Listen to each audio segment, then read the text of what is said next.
Hello, Sinan here. Things to think about before you consider living in an eco-community or sustainable village.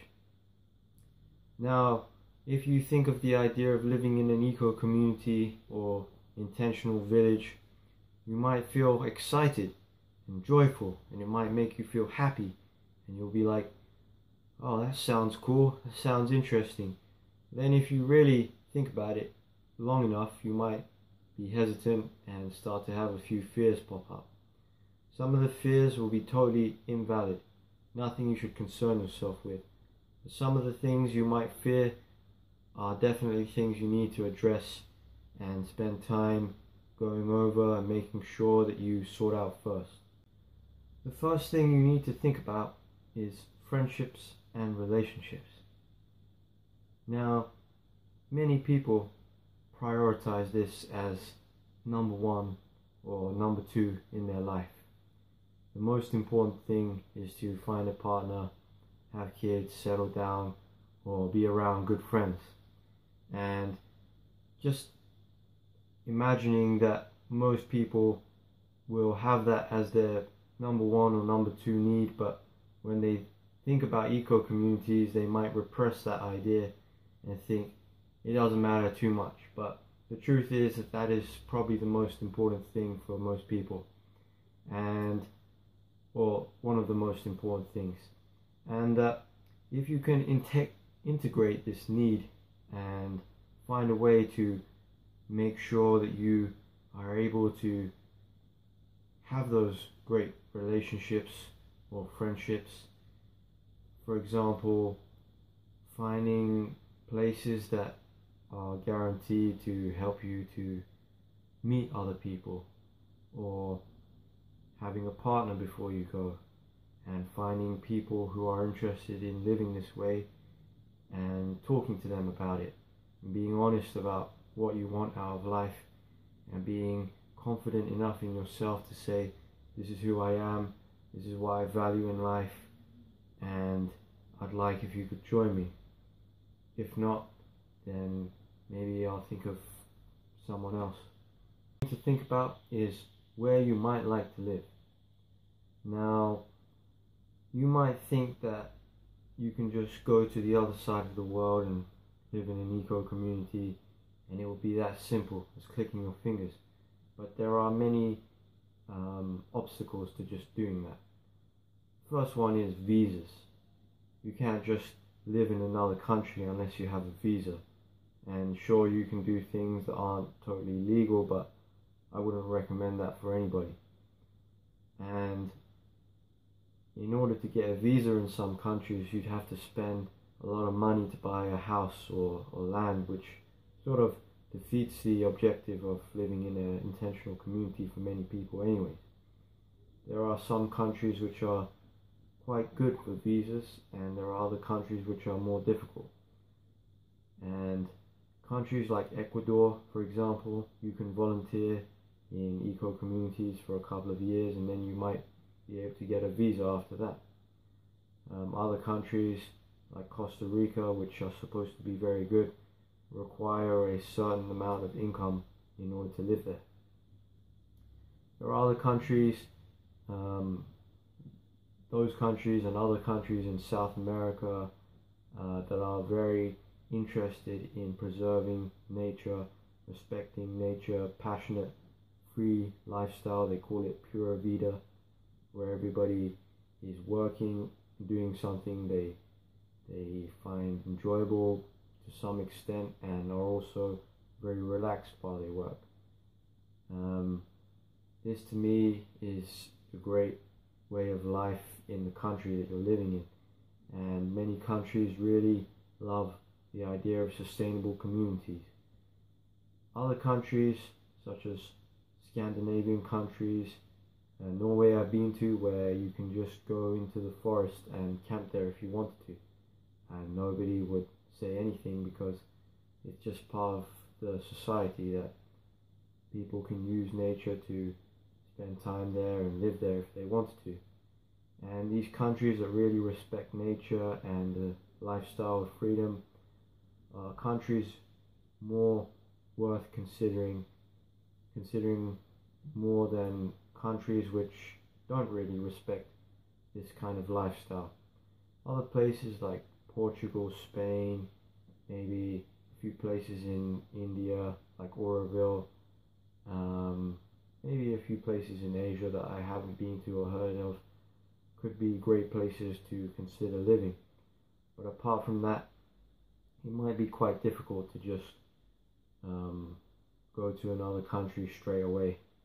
You might have to spend a bit of money, save up and spend and go and try out a few of these communities if that suits you. You have a means of providing value in order to create an income source, or just to feel like you can express your highest gifts, or to feel like you are safe and secure in another country or the same country you're in without any support like you normally have.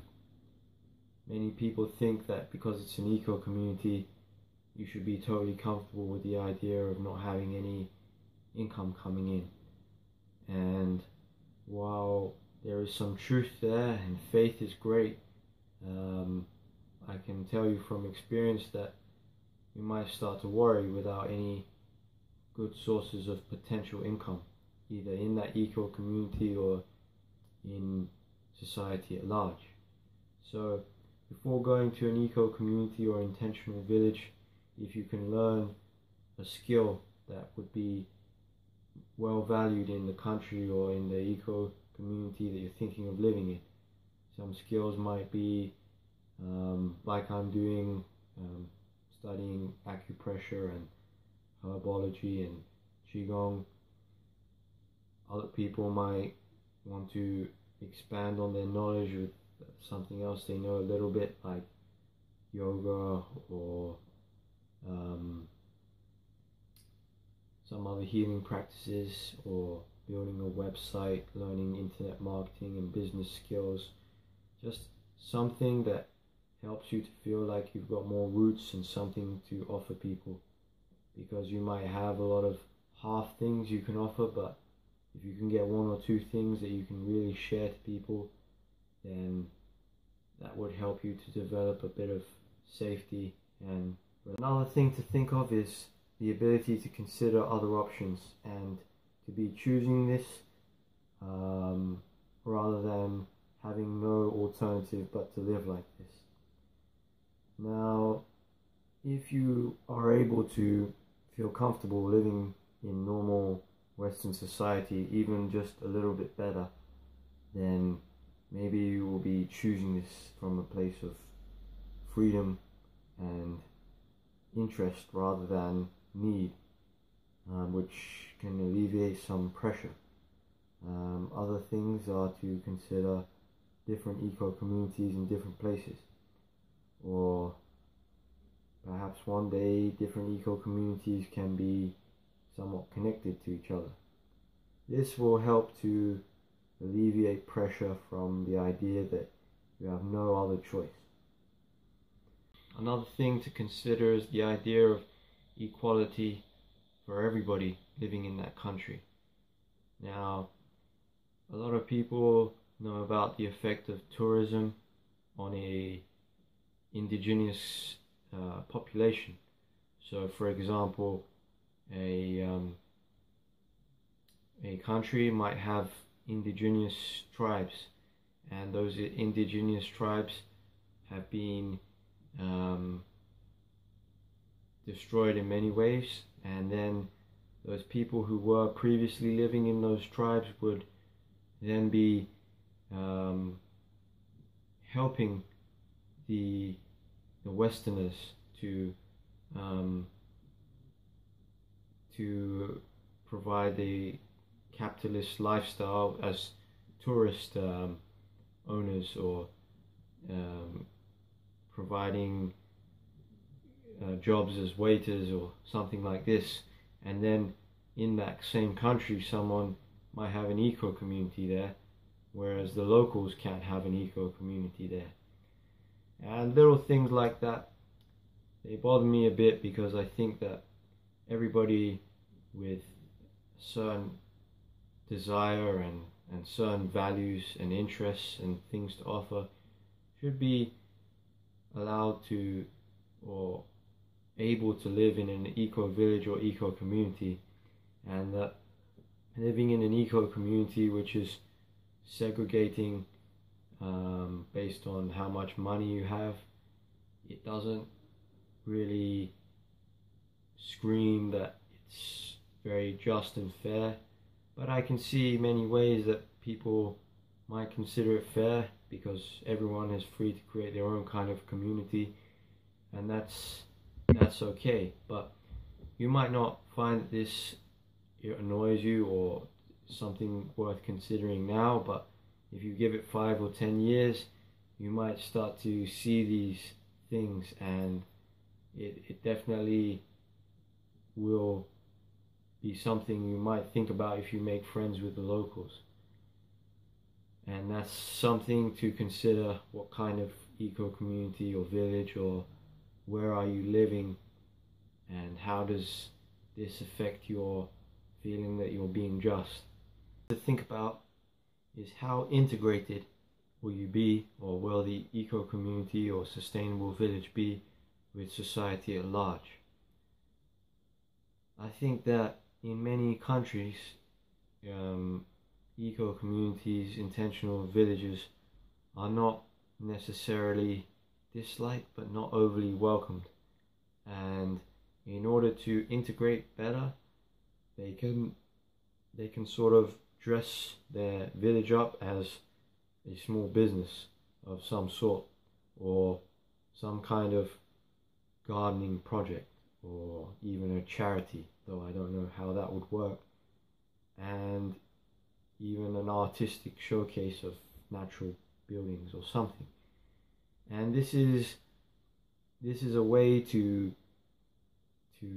make it seem like they are in harmony and friends with the government and the local culture.